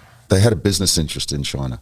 So the guy really behind it was a fellow by the name of Marty Judge, who owns the Judge Group IT staffing consulting company, almost $1 billion in revenue, big American company, but they had a presence in China. And so he did business there, and so he was there. He's like, I want to bring football to China. You know what I mean? Like, well, fuck, how are you going to do that? So we had some NFL buddies. So they wanted to do an indoor version of it. Whichever, it was still we're bringing football. Which to was a China. little few grabs we saw, wasn't it, in the indoor? Yeah. Yeah, it was fun. So it happened to be in the Chinese sports ministry, the license for small ball, meaning in profile, was through a certain agency, and it happened to be the China Rugby Football Association. So this guy, for us to get the ability to, and sanctioning to play in China, it had to come through them. So he was like, rugby. He met a guy who knew me. He goes, I need to meet that guy. If he was involved in developing rugby league in America, and I got to work with guys on a license in China that know about rugby, maybe he can help us. I walked in and met him, and 5 minutes later he convinced me to come with him. And I started with him like that week. And over we went. And it was a matter of Because he's genuine, wasn't he? he? Yeah, he was genuine, fucking great bloke. Successful, but just fun guy too. And he had a vision, and I thought, let's have a crack. And we developed football there. It was crazy. And how's it going? Like, it's taking off? It had trouble. Well, it's still going. COVID hit, and it just shut everything down, to be fair, from that perspective. But locally, it's still going, up and running and going. But he pulled out his business interest around that time. He did that. A lot of Americans weren't doing any business in China. Yeah. But it was a wonderful experience. Yeah, wow. Another crazy experience. On to some music. We've got the Oz Icons that we have Whit sing with us, and Junior Pierce and the Guru Growth and Spud Carroll have been known to get up and sing a few songs. And I believe Ray, you did a gig with Dave recently, didn't you? Yeah. At the Carrying Bar Yeah, Hotel. we did. And I think you were there, and they had your name out on the sign, remember? how And that was embarrassing. my first fill-in gig because Paul Christie wasn't playing. Are you playing up on that? Yeah. So I was wonderful. there, and you'd come Steve and Hart. you didn't want to come up. Oh, and, yeah. And you It's a kind of bit said no, embarrassing. but you came up to the front. Yeah. What's the connection there? Because did you go to school together? Yeah, or? Steve and I went to school. For his first year, he was at James Cook, then he went to Sydney Tech. Okay. But we've always stayed in touch. We've always been connected. It was pretty cool of him to do that. Yeah, It was nice. Yeah, and it was really good. It was a really good gig fun. too. It was a really great gig. Yeah, good fun. Do you know what I mean? Do you still, you've been here a long time now. I mean, do you feel a bit Americanised? I mean, have your boys got accents? Yeah, they do. Yeah, they do. They But go to wish Australia and go, didn't. hey, how you going, Grandpa? Yeah, they do. Mate, it's home now. It's crazy. I never thought to say that, but I've actually lived here longer than I've lived in Australia. The good thing is you've still got the Aussie accent. Yeah, man. everyone says that. I guess. Well, you hear like Greg Norman, he's Mate, I've had blokes come and play in our competition after 2 weeks. They're fucking. I know, talking. what's I'm like, going on with that? Shut the. I think I'd speak more like an Aussie if I was here. exactly. Sort of not showcase you're an Aussie, but Yeah, but you haven't got a hint of nothing any new. accent whatsoever. Oh, that's good. Yeah. Oh, man, look, probably one more question to me. The wash-up. Mm-hmm. I just want to hear you think about what happened last night, the whole promotion, how big this is for, well, not only American Rugby League, but what about for us? Yeah. 5-year deal. What's going to happen next year? We're talking about coming back again already. There might be 25,000 Aussies here next year. Yeah. I mean, like we said earlier, do you think Volandis and all those guys would be sitting down going, Yeah, they have to be. I think so. Look, you got emotional right early, and we were talking about it, and I was a little bit, not openly, just on my own. When I thought about all this, and You've got to be there. Man. You've been at the cutting edge here for 30 years. What we did to sort of get there, and it wasn't easy, mate. To be honest, like finding a field wasn't easy. That sounds ridiculous. Yeah. Because it's not the right size. No goalposts. No. We saw equipment. Tupou go out and hit the hoardings a couple of times last night, didn't he? Hard. Yeah, crazy. Yeah. Were you in contact with the ARL Commission in the lead up to Las Vegas? Did they come to you, obviously, as someone who knows a lot about the local area and the game? Did they come to you, or there's a contact there? It goes back a little bit. So Graham Annesley and I have a really great relationship. Graham came over and helped me when the Aussies played the Tomahawks back in 2004, and we tried to find a venue and location and put that event on. And we've always stayed in touch. And then there was a little whisper about this Vegas thing about May of last year.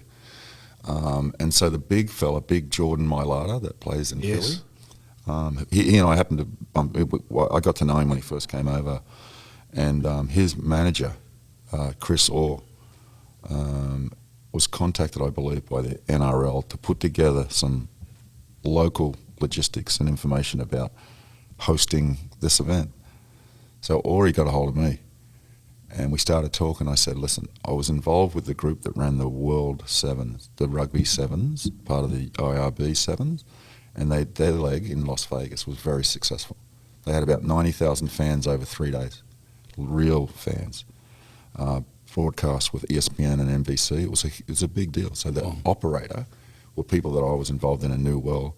So when they put together this study or this case for who and where and why, we provided some information about different locations: San Diego, LA, San Fran, Vegas, and then presented the case of why Vegas was the location. So I'm not going to say that we're responsible for it being here, but we provided quite a bit of information that made a good business case for bringing it here.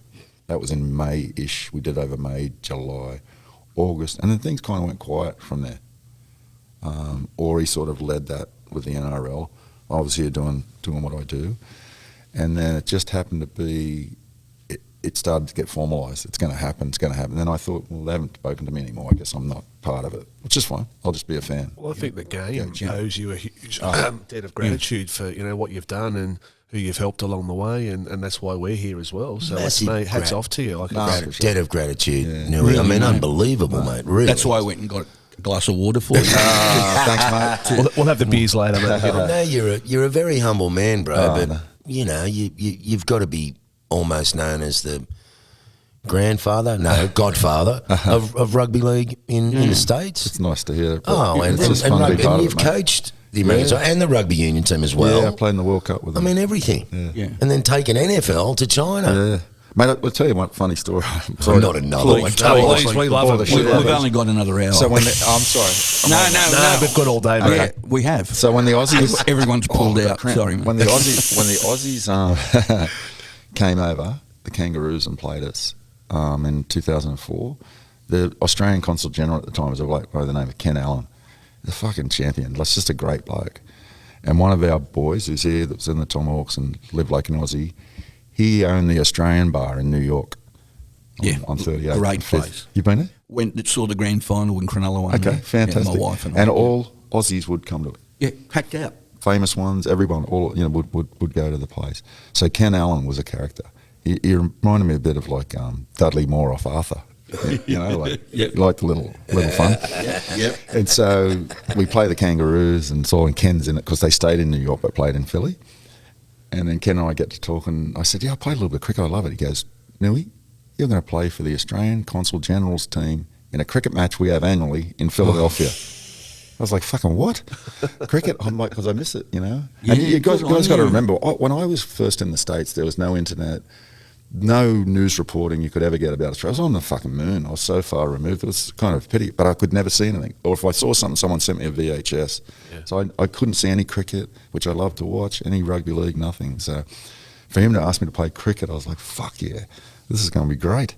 So he says, go to Merion Cricket Club. You've got to write this shit down. We'll look it up later. Merion, Merion. So think about golf, the US Open golf, when they played at Merion Golf Course in Philly. Yeah. So I gave this place, show up, and it's going to be the Australian Consul General's 11 against the Merion Cricket Club's 11. whatever, let's go play some cricket. I'm thinking I'm going to fucking show up to a park. I turn up to this place. I can imagine this. It's like Lords. I swear to God. It's like a no private, swearing at Lords. Oh yeah, it's a private exclusive club, croquet, Cricket tennis, cricket club. Jeez. So in I go through the red brick, drive in. I'm like, I'm not supposed to be here. I'm in shorts, white Dunlop volleys, fucking white t-shirt. I stroll up onto the veranda. It's like a scene from Trading Places, like, Mortimer? Who the fuck's this? So I wander over to some place I think of cricketers, because everyone's in white, but fuck, everyone's in white. It's like, where are the cricketers? So I said to this They're fella, in black. Yeah, I said to this fellow, I'm like, oh, I'm here to play the cricket game. And he goes, well, you must be with the others when they get here, the Australian team. I'm like, okay, no worries. I'll wait for them to get here. I get down. David come in on the bus. Ken's with me. He goes, oh, we got too many. Play with the Marion team. I'm like, okay. So I have to wander over and ask those guys, I'll play with you blokes. They're like, have you played before? I said, I've played a little bit. He goes, you're going to need some pants, because I'm in white shorts. So they give me some fucking pants to play in. Oh, There we go. I open the back batting. Second ball I put on the roof. So it's all the people eating their breakfast, and there's tennis going on. It goes up on the roof. Third ball goes back up on the roof again. And all of a sudden, they're all starting to look around. I like, knew he's cutting loose. they're like, don't hit it that far. is that true? So long story short, so true. Long story short, they retire me on 50 or something. I come back out, and the captain of the team, he's measuring me for a blazer. He's like, you're playing with us from now on. And it fucking gets better. So I come back and play with them, and it's magnificent. This place. So that game when we were playing, Who built that? Well, Is it you got to some look it English up, guy? mate. It's look it up. I think it's one of the first ever games of cricket were fucking played at this place. No bullshit. In America. In America, between a travelling Aussie team and a Canadian team. Like in 1918. Wow. Look it up. They've got a museum in there, the whole fucking lot. And whilst this is all going, the tennis club, they're doing their thing, the racket club. And I'm watching, I'm like, who's that guy over there giving lessons? It was John Lloyd. Chris Lloyd's yeah, husband. Yeah. I'm like, this is I'm in fucking heaven. Was he no English? Wasn't he? English guy, that's right. And they're strolling around with they're fucking. So I'm now I'm on. not supposed to be here. Yeah, I'm now on Mortimer. Yeah. I'm now on Marion Cricket Club's team. They love me. So the Philadelphia Cricket Festival. Wait till you look that up. I'm like, they're like, you got to play in this for us. Would you be available? I'm absolutely available. It's 3 days. They have teams come from all over North America. So you got Philadelphia Cricket Club, Germantown Cricket. They're all these exclusive private clubs. They open up their Rolls Royce and they pull out the tea sets, and it's fucking unreal. How many of those cricketers are like expats or Indians or Aussies? Most of them, absolutely. West Indian? David Anstis, who was on my team, he's the former chief operating officer of Merck Pharmaceuticals, global. Fucking multi-millionaires, all these guys. And, fucking rocket scientists, brains. See, all this you go and play a lovely game of cricket. Exactly. So that Philadelphia Cricket Festival, when I lob up to play, they're like, you're going to open the batting. We have a guest player with us. It's Gary Kirsten. Oh, wow. The second year is Ritchie Richardson. What? I'm fucking walking out, open the bat, I'm taking With pictures. Ritchie? Richie Richardson. And you look at all the stuff. Sir Richard Hadley, they have one guest every year, Andy Roberts. They come in. What? Yep. Can I hear Whit say Ritchie Richardson in the West please. Indian accent? I love it. Second. There's a little story every time he gets mentioned. Merv Hughes, well, every ground we were at, every single day. So he played 5 test matches in 5 different places. On day one, we heard this guy go, if I were Ritchie Richardson, I'd be thinking that I was God. So that happened 20 times a day for the first test match. Then we get to the second test match, and we're now in fucking Jamaica. And he's fucking there. Merv's going, oh, not this fucking bloke again. By the last test, the 5th test. If I was Ritchie Richardson. Oh, mate, how did he travel around? He travelled around. And he yelled it out 100 times a day. If I was Ritchie Richardson, but he go, Ritchie Richardson, I'd be thinking I was God.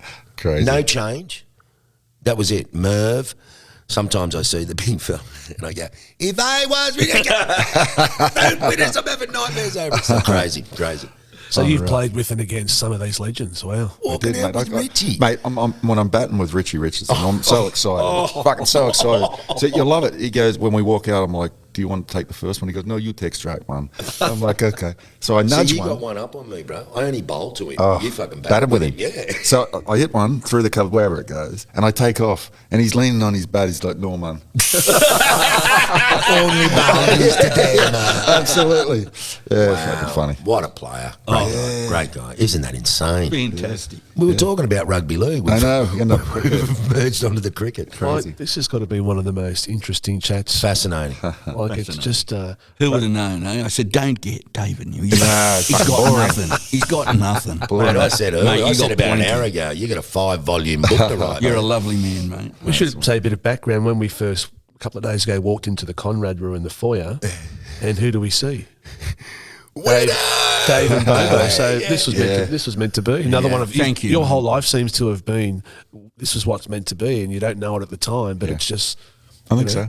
I think you just said amazing. it earlier, Newey. You just, and I've been a big advocate of this too. You just got to roll with the energy and the flow, Yeah, mate, totally. and see where it takes you, Yep. and not back up against it too much. Yeah. And I think a lot of people do that. Oh, I'm not Yeah. sure, and I'm a Yeah. bit frightened, and I'm not going to back myself. Yep. You're a great believer in I am, yourself, mate. I think and your that's- vision. Yeah, I think that's why I'm excited about what happened there on the weekend. Yeah. Big Good man, on they you, put buddy. together a great program and delivered. So let's see how big it can get. How would Vegas itself? I mean, do they have a mayor of Vegas and Yeah, a chamber? yeah, of yeah. They'd They- have to be looking at that, going, how much money come into They the all, city? they've all paid attention now. Yeah, wow. For sure. Wow. Yeah, the money that's probably been spent, the economic impact, the Because I'm event broke. itself. I'm basically I know, broke, yeah. me too. Do you think that the people who watched it in America last night would have gone, wow, these guys just smashing into each other like, it's just crazy. It's a differential, right? So for the longest time, the rugby union's had a presence here, and we've talked about rugby league. Bunch of guys in a phone booth. There's very few of us. This was kind of like the giant infomercial that people kept getting tension. Yeah. And because around the corner in LA, there was the Rugby Sevens that used to be here, that left They here, got that went bumps. to there. And they had about 4,000 fans.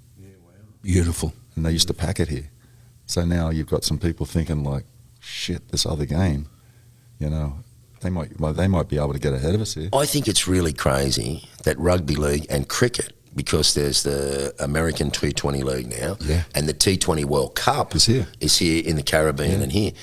Both of the sports, which is my summer and my winter, have made an assault on the USA on the US. within 12 months. And it makes sense, right? Is that a bit of a light bulb moment for these sports to go, everybody. there's a huge market and we just got to get them on board? Yeah, Major League Cricket started last year here. Yeah. And they played in 2 locations, one in Dallas and one in North Carolina. That's right. And it was very successful. Yeah. They had some wonderful talent playing, and the coverage was incredible. When the IPL sides and the people that own those and invest those, they own these teams. Yeah, they're New starting South to bring- Wales has got one as That's well. right, the Washington team. So they see the vision. They see the vision. And I think the vision is great. You know, I had the vision, but didn't have the resources to grow it. Yeah. But these guys like Peter Volandis and others with cricket, they have the backing to support it. Is that why in that fantastic party the other day at, where was it at? The American Bar at the Link Hotel, and they were going, we want $20 million. We need. Who was that? The coach whisperer, Bradley Stubbs. Was he saying that? Yeah. And then he's talking, they're all going, and then he goes, what about 10? Oh, that's right. Five, That's what right. about 100? Yeah. Yeah, but how much will it take to get things off the ground? Will it take a few million? Locally? Yep. Yeah, it would take that type of investment in each of the different areas over time, right? They could really grow it and have the ability to do the things that they want to do. And that's bring in some people that can help develop it from a technical perspective, right? They need to be coached, education. There's some big boys there, wouldn't they? Yeah. Really? Yeah, There's some they were. So I really don't know big boys. why. I have this problem with the ICC. Ireland, Zimbabwe, not so much Bangladesh, Holland, some of the small nations. The ICC needs to ring blokes like me and say, well, you're retired, basically. What are you doing? Come and live in Ireland for 2 years. We'll pay you so many euros. You got a car, accommodation across the road from the ground. We want you to be the fast bowling coach for 2 years. Yeah. And travel with them, but go home 2 or 3 times a year. And I'd go, oh, man, that's a good gig for a couple of years living in Dublin. Yeah. And they got millions and millions and millions and millions, the ICC. Right. But they won't spend it. It's It's weird. Yeah. It's Same like the as- big 3, Australia, England, India. Preserve that, then there's sort of South Africa, New Zealand, Sri Lanka, and then these other countries, Afghanistan. Why wouldn't you put billions of dollars? The talent there. Talent is unbelievable, mate. And they're still sort of I know they got sponsors, but they're struggling, and you want to make it this whole game, not levels of it. But the NRL have got some money because there's been whispers that they want to buy the Super League. Right in England, yeah. Yeah, which would be a good thing, but, you know, I'd really want the Canadian, the Wolfpack, to go back in. Yeah. And I know the problem, you know, whilst, go Ray, what about what Peter Beattie said the other day? Like, the NRL during COVID was nearly on the bones of its ass. It was gone, out of business, gone. In a couple of years' time, they've had the biggest, turned it around, the biggest financial year. They're investing in hotels and all this sort of stuff to have an income out of it. Is that Volandis and Abdo together? Are you aware of all this? Yeah. Together, working together, going, you know, this is the long-term view. I think so. Maybe the view's been too short-term before. Yeah, and I think as business guys, that strategic plan, they've got multiple things going on, and this is one of them that they took a risk on. Yeah. But you're only going to get, it's massive returns on this risk. That's what I believe. And you saw an example of it from the crowd that showed up. I don't know what, at the end of the day, the bottom line is on the costs. The blokes who have vans who, you know, you got to pay $20 to look after your wallet. They did really good business, but go ahead. So if there was 15,000 Aussies there last night, that means there's 25,000 American citizens or other people. Some English, some whatever, but that were there. Yeah, totally. And big. It was on Fox 1, wasn't it, as well? It was, yeah. So big audience coverage, yeah. So, you know, everyone that left there is going to go back with a positive experience. So that you can sort of count on, and what that looks like in the next month or 2 months. It was a really important. good games, weren't they? That was really fantastic games. I was especially so for the first game of the year for these guys, the first real game. We're going to have to go home and say, they're going to go, how was it? Shit, we had a bad time. You just don't want to be coming. Because we don't want them all. Because there'll be 30 with us next year. Yeah, exactly. We'll have our own tour party. We won't be able to get the Elvis house. How's that the podcast tour party to Vegas? Unbelievable, mate. All right, are we done? It's been unbelievable. No, I've got more. Ahmud. Okay, these names, I'm going to tell you some names. You tell me what you think about them. One of the greatest names in rugby league, Steel Retchless. Oh, Steel Retchless, champion. We know Steel. I've heard of Steel Retchless. Australian player. Was he American? Like, you played for America? The heritage, so grandparents, I think, were American. Played in London for a long time. Yeah. Ready? The old Clint Newton. Clint Newton, champion. His father, he was born in Pebble Beach. His dad was playing over. His dad was playing. He runs the Players Association. Yeah. Matt Peterson. Matty Peterson. What did they call him after the Simpson character? SpongeBob or someone. That's it. Or was it? SpongeBob. But did you have anything to do with Sideshow Bob? Did you have anything to do with Matt Peterson? Yeah, absolutely. He spent Thanksgiving with us. Oh, fantastic. When they came over and played the Aussies, him and John Cartwright was the coach. But saw Carty. Saw him the other night. Yeah, Carty said they're letting ex-cricket players in like that. They must be desperate. Matty Peterson, yep. Eddie Pettiborn, another champion. He played at Souths. Southman. Yep. Joseph Paulo. Joseph Paulo. You'll see Joseph Paulo star in the Shock the World video. He's in that. They talk about putting him on. Great ball player. Yeah, great player, great player. They talk about putting him on Mount Rushmore. You'll see it in the clip. It's pretty funny. Burrito Ferramo. He's a tough player. Yeah. Just got a couple more. Ryan Burrows. Not really familiar with that name. Does anyone know Ryan Burrows? He's a local. He's still playing. He's from Washington, he's a local. DC. He never played. He was not Australian playing for. No, he's an American. He played with the Toronto Wolfpack for a little while as well. Okay. Yeah, they were giving him a bit of a rap. And the last one, and I've never heard of him, is Al Kirkland. Oh, he goes back to the 50s. Right back, one of the originals. One of the originals. Yeah. He went on that tour, the American All-Star Tour, I think, to Australia. Yeah. He came across from football. I think he stayed and played in Australia a bit as well. That's right, for Parramatta. Okay. Can you believe that? Mate, that's fascinating stuff, and we could sit here and probably talk for another 2 hours, but we'll have to get you on again, Dave, soon, and tell us some more bizarre rugby league stories. But when we play this, we know what happens. How's that? I haven't said that in a long time. How's that? Thank you, man. Love it. Thank you, brother. That was just... I've got some good cricket stories, but I'm just going to have to say that fucking good. It's Newey's that one. The monkey. The monkey's the best, Dave. Feed the monkey. You can't wait to hear about the horses of the cricket and the other animals. What horses? Nah, seriously, brother. Thanks for coming on. Awesome. Thanks for being on. Thank you. How's that, the podcast? Until our next episode of the Vegas series, ciao. How's that?